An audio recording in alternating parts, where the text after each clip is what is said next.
Hello, I'm Ian Lampert from ModernBrain. I'm joined today by celebrated champion coach Frank Smith. How you doing, Coach Frank? I'm doing great, Coach Ian. How are you doing?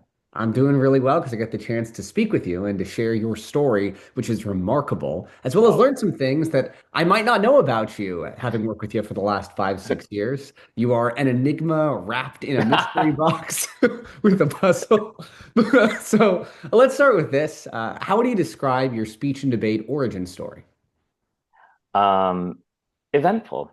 Because I think when I started in middle school in eighth grade, I betrayed chess club to join speech and debate. They were in the same activities time slot, and I had to make a difficult decision. So I'd wanted to do it for a while. I saw kids perform at assemblies and was like, okay, this seems like something I'd be into.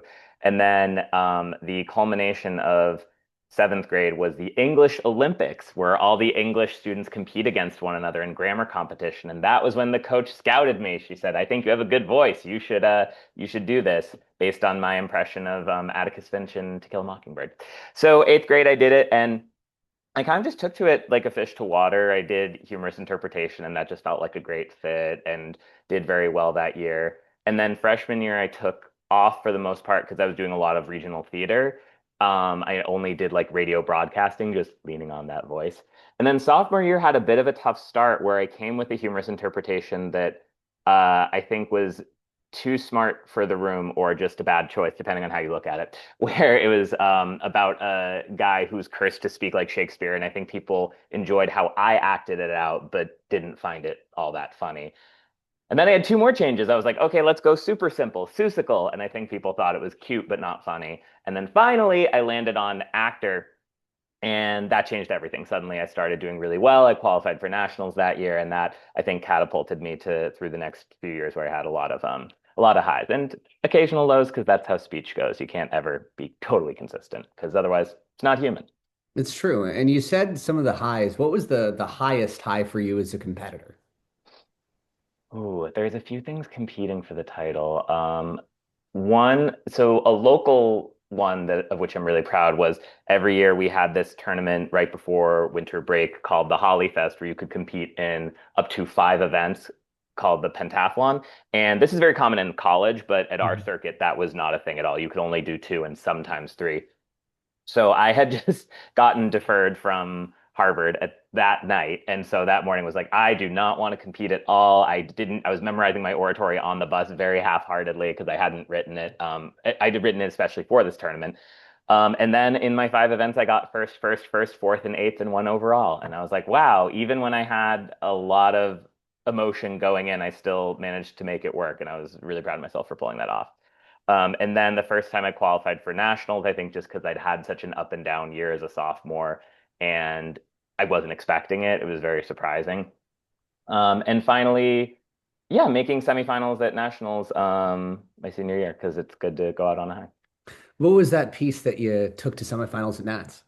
So this was actually in the poetry category, and I combined Song of Myself by Walt Whitman and this slam poetry. I forget the writer, but it was talking about how he just loves himself and doesn't need a partner, basically. And so going back and forth between this very like modern interpretation of self-love and Walt Whitman, who's very classical. I think people just enjoyed that back and forth. I know I like doing it.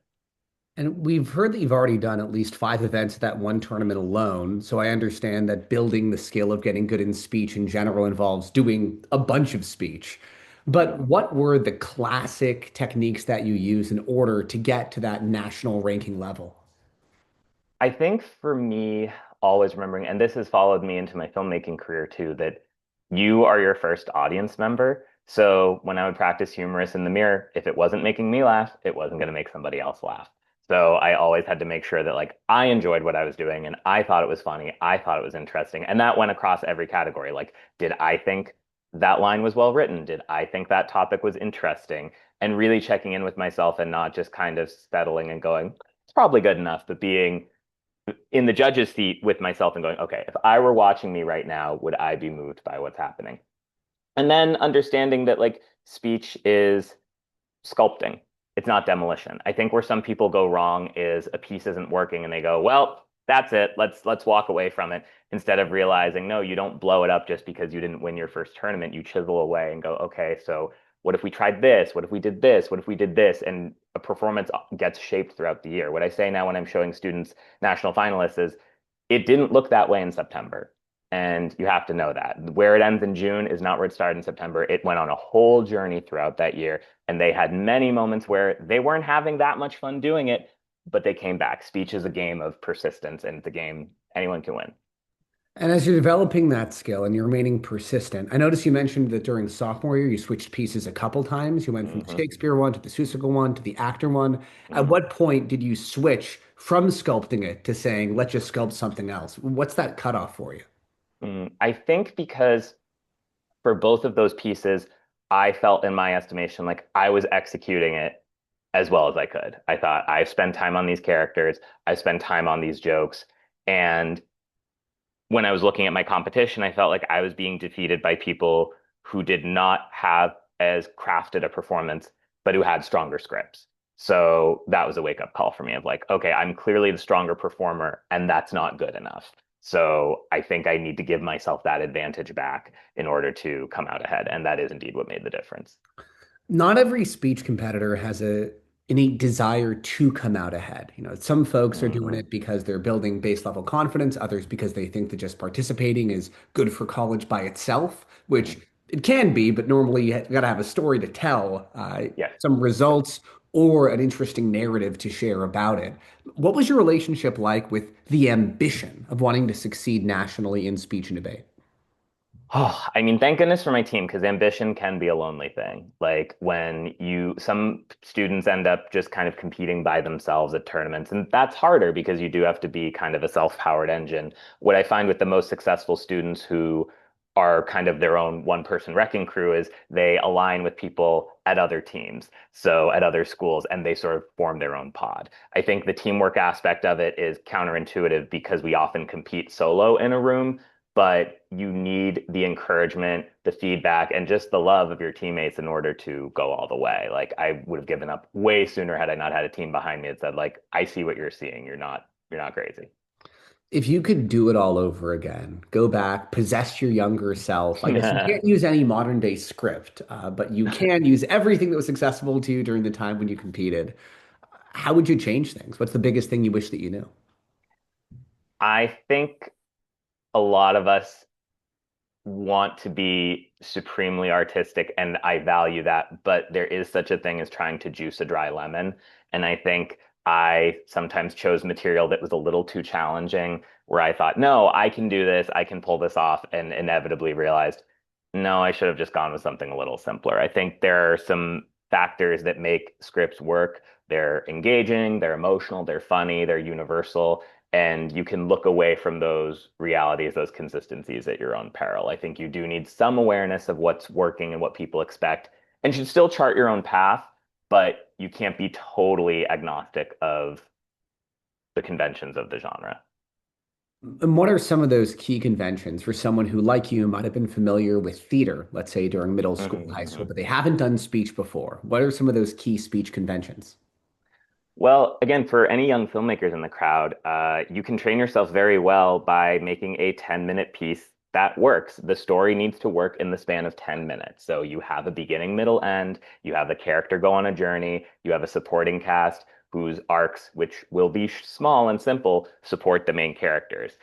I think you can be overly ambitious and try to tell all of Aladdin in 10 minutes. And we all love Aladdin, but not all of Aladdin works in 10 minutes. Aladdin is a 75-minute movie, I think. Sorry if I'm wrong about that. I one time saw someone do Charlie and the Chocolate Factory, and she cut out all but two of the contestants. And for some, that might have been a jarring choice, but for me, I was like, that was exactly the right thing to do because I could follow those characters and understand and go on the journey with them.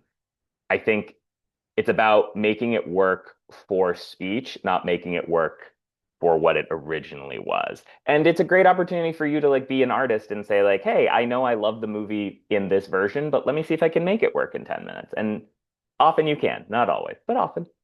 Hearing a lot about the artistic vision involved with Mhm. speech.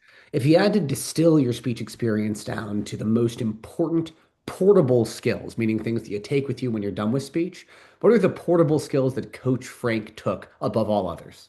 Confidence was the biggest one. Absolutely. When I spent so much time working on a performance I really cared about, that made me feel good just walking around knowing I could entertain anybody right now. If they needed someone to make them laugh for 10 minutes, I have that in me. Additionally, what I found is both from doing limited prep and longer prep events, I never feel at a loss for words. I always feel like if someone can ask me something, I can give them a reasonable, thoughtful response at the drop of a hat. And that has translated well into what I do when filmmaking because often you do have to have the elevator pitch, the very synthesized, sometimes 30 seconds to 1 minute. What is this idea? And speech and debate prepared me for that because you do need to get across a lot of information in a short amount of time. And doing that day in and day out on weekdays, on weekends for 5 years of your life will set you up for success going forward.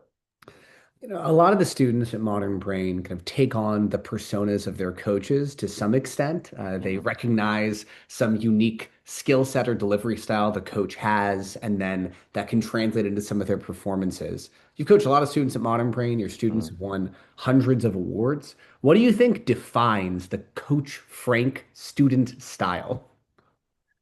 Ooh, what a fantastic question. I think joy and confidence, honestly, are the two main ones that you really enjoy sharing the work. You are excited to do it every time. You have a message of hope, even with more dramatic material, and that you have every faith in yourself that what you're saying is worth hearing. When I see kids walk in the room sometimes who don't have experience yet, they'll often say things like, I'm sorry, I'm so bad at this. And I make it a point of saying, you are not bad, you are new. There is a difference. You would not give someone a football and if they throw the first pass poorly, say, well, you're terrible at football. No, it takes practice. It takes work. It takes fun. It takes silliness. It takes falling down. I've had terrible pops. I've told bad jokes. I've had rooms that were stone silent. And I think knowing that all of that is so normal and so part of the process, we just try to laugh a lot and make each other feel good in my rooms because that's the world can be tough and speech is a very specific atmosphere where there's no reason not to have as much fun and learn as much as you can. In the spirit of dealing with the tough world and learning, what's something that you care about enough that you advocate for now that you're an adult using those speech skills? Yeah, I think a few, and they're related. So, as a queer adult, I think queer rights have always mattered to me. Speech is a very welcoming environment for queer youth and making each other feel like they are accepted and they're happy, which sometimes at home they are not made to feel that way. And thankfully, sometimes they are. But speech creates a realm where everyone is very warm and invited. And relatedly, inclusion, making sure that whatever your race, your sexuality, your ethnicity, your ability, that you always feel like you have a home on speech and debate. That's something, a practice I regularly exhibit in my work. And with my students, I always want them to feel like they can talk about anything they want to talk about, that they do not have to get too personal, but if something really means something to them, they are allowed to and absolutely should say it. You have a very distinguished resume, both in speech and out of speech. I'm looking at this in front of me. I'm looking at working for Oceans Explorers for Moonbrook Mhm. Entertainment, which did Coco Mhm. Melon, Baby Einstein, which has at this point probably over 1 million subscribers, They sure and do. Under Wraps teen drama with over 22 million subscribers. Yeah. Wrote on Raven's Home for Disney Channel. Mhm. Worked with Tornante, is that right? Yeah, that's the one. Mhm. Which helped develop BoJack Horseman. There's a lot of stuff that you've done. If someone wants to support your work and find you independent of Modern Brain and Speech and Debate, where should they go? Sure. I would say at frank.arthur.smith is where I'm at on Instagram, and I'm always updating on what I'm up to and making sure what I'm saying is for all audiences. So you can get the latest there about the projects I'm doing and the fun trips I'm going on with my husband. Sometimes it's just us, with our niece and having a good time, and that's worth supporting too. Just the simple joys of life. What a beautiful, simple, and profound way to end our conversation. Coach Frank, thank you so much. Thank you, Coach Ian. It's been fun.